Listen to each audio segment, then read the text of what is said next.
近日，紫云天大師在香港舉辦一場名為《黃極宇宙密碼改運》的研討講座。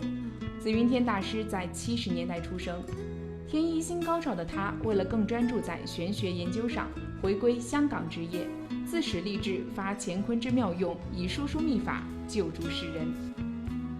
其實我係好中意教學㗎，我相信咧就係咧教學相長，所以我有好多唔同嘅課程咧係幫助唔同嘅朋友咧去了解玄學嘅。其中有一個咧就係黃極宇宙密碼改運，就係咧我哋運用咧黃極經世裏邊嘅易學史觀咧，然之後解構到宇宙嘅基本嘅密碼，咁對我哋嘅磁場咧其實有一個提升嘅作用。我哋如果可以運用到呢個磁場嘅力量嘅話咧，就對我哋嘅運程有好大嘅幫助。咁另外一個課程我都中意去教嘅就係咧係一個催桃花旺姻緣嘅課程嚟嘅，就針對翻而家單身嘅男女咧，咁有一個用學嘅方法去幫佢咧就催旺佢嘅正桃花正姻緣。